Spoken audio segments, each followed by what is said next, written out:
This story was first published by Cold Open Stories. For more Warhammer and original stories, head over to coldopenstories.com. Fear the alien. Hate the alien. Kill the alien. Eat the alien. Chef Basilious III. They'll hang this on me. I guarantee it. But I refuse to be held responsible. If the worst should come to pass, and I'm no longer alive to plead my case, then let this letter speak for me. It must be exquisite beyond compare. Exotic. Dangerous even.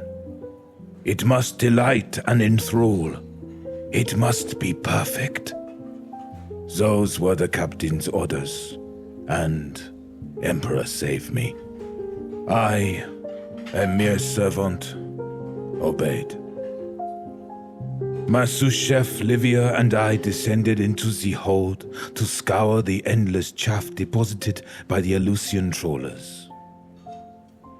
We held rags to our faces to fend off the stench and waded through the writhing tide of choking fish, crustaceans, and cephalopods.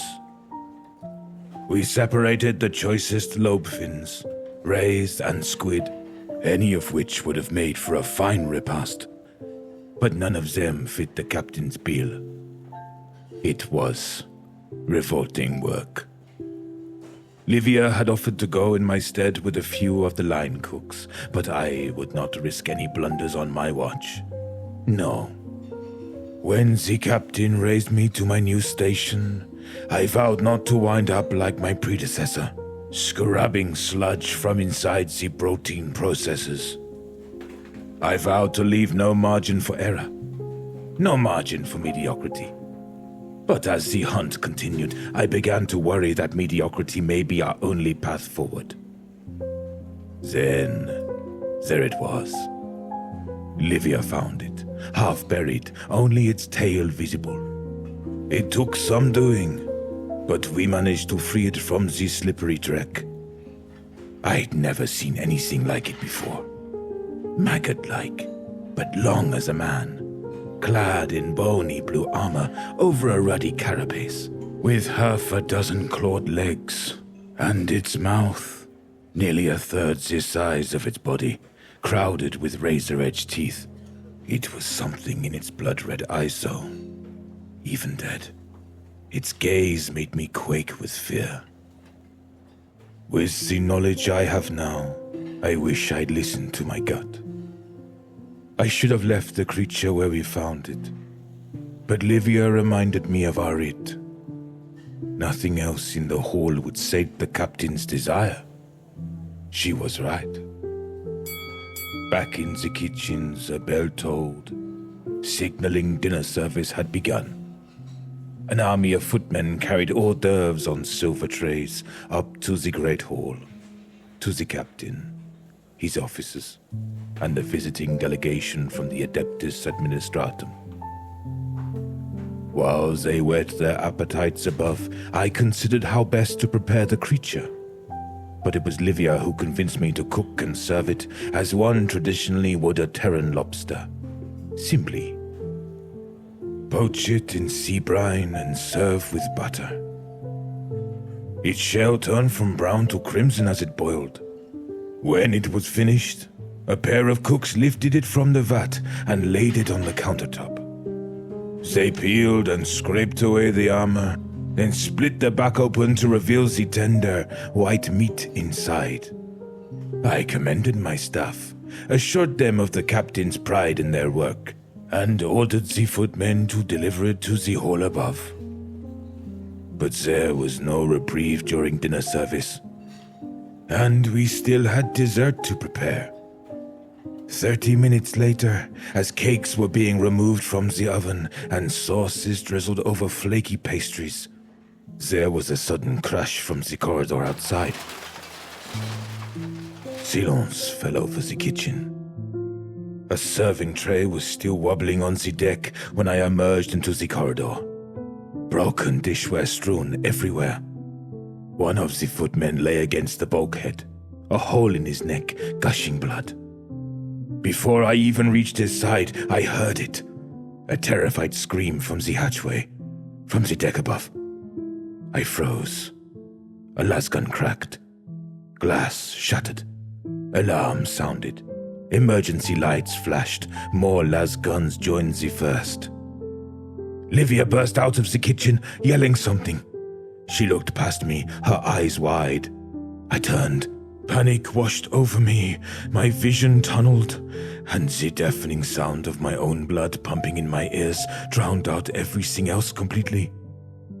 A figure stood in the hatchway at the end of the corridor, silhouetted, but there was no doubt that it wore an officer's uniform. The strobing emergency lights flashed over its face, only it was hardly a face at all, but a mass of melted flesh, gnashing teeth and eyes, blood red. More figures appeared behind the first.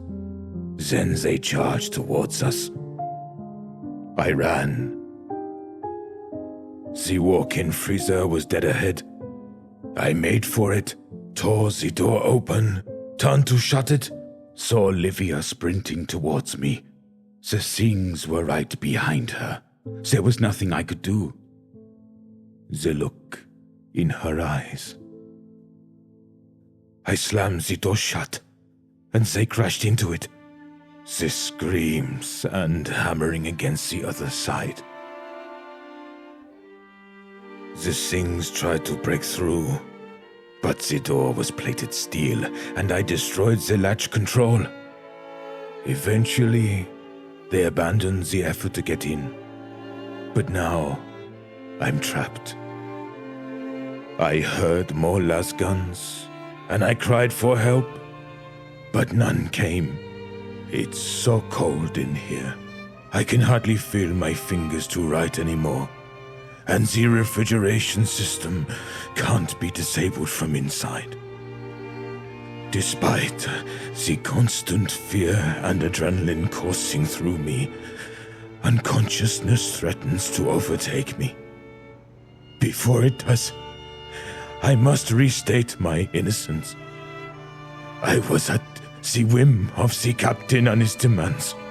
But now, as I write this, I see the events with newfound clarity. After all, it was Livia who found the beast. Livia who pressed for it despite my apprehension and misgivings. Livia who ran it through these scanners, cleaned it, and suggested the method by which we ought to cook it. Was this all ignorance on her part? A simple mistake? Or something more sinister? I can only speculate. Emperor, protect me and guide any who reads this so that they might see the truth.